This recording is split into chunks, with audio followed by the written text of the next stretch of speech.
Hello everyone and welcome back to my channel Edmond Mindaros at another Shopee tutorial.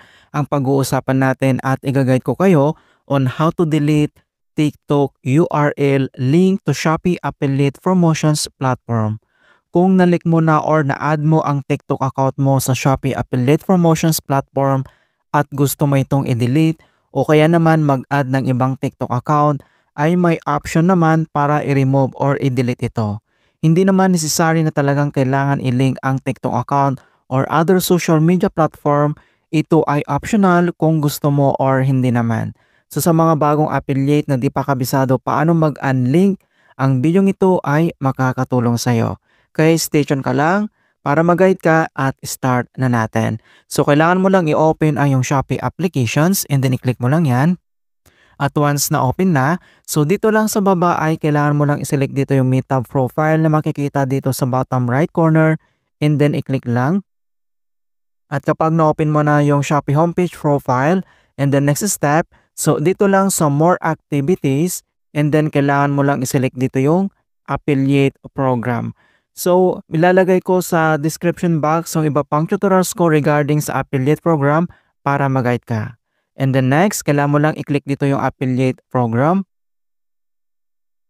At kapag na-open mo na yung affiliate program settings natin, so dito lang ulit sa baba ay kailangan mong i-click dito yung account. Dito lang na makikita dito sa bottom right corner ulit. And then kailangan lang yan i-click. At once na-open mo na dito sa ating affiliate settings, so ang next step, so dito lang sa top right corner, makikita mo dito yung icon settings. So kailangan mo lang yan i-click. And then dito sa settings, makikita mo dito yung my account. And then next, account settings. At ito na yung promotion platform. So kailangan mo lang itong i-click ulit. Okay, so dito sa promotion platform, makikita mo dito yung iba pang other social media na nakalik dito sa ating account. So may mga benefits naman dito kapag nag-link tayo dito ng mga social media natin.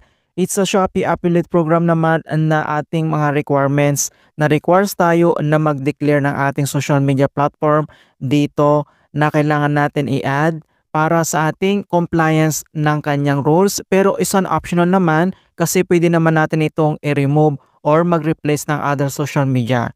So isa pang benefits nito ay yung ma-maximize yung ating commissions. So by using yung effective promotions channel katulad ng TikTok ay mai-increase yung chances natin na mag-generating ng sales, mag-turns leads to higher commissions and potential bonuses na offered ni Shopee.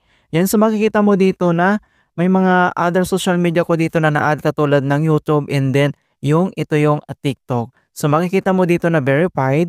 Ayan, so kung gusto mo itong i-delete or remove, so pwedeng-pwede yan. Ang next step ay dito lang sa top right corner ulit, makikita mo dito yung edit na yan. So kailangan mo lang yan i-click. At dito lang sa left side corner, makikita mo na dito yung box mga kaibigan. So ang gagawin natin dito ay kailangan mo lang mag-select dito kung anong social media yung gusto mong i-delete or i-unlink. Okay, so since TikTok yung ating i-unlink, so kailangan mo lang i-check yung box.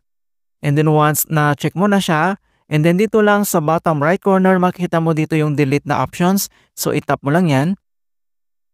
Ayan.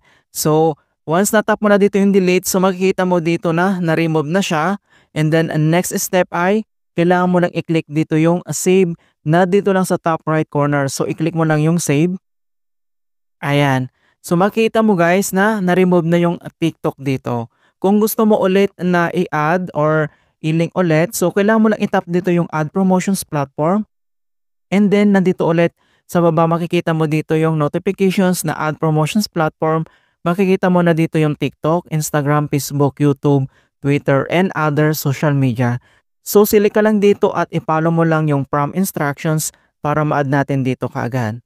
Alright, so ganun lang po kasimple. So napakasimple lang talaga kung paano mag-unlink or mag-remove ng social media dito sa promotions platform. Alright, so ganun lang po kasimple and hope na nakapagbigay ako ng konting kaalaman at guide tungkol sa Shopee tutorials. Thank you guys and see you in my next tutorials.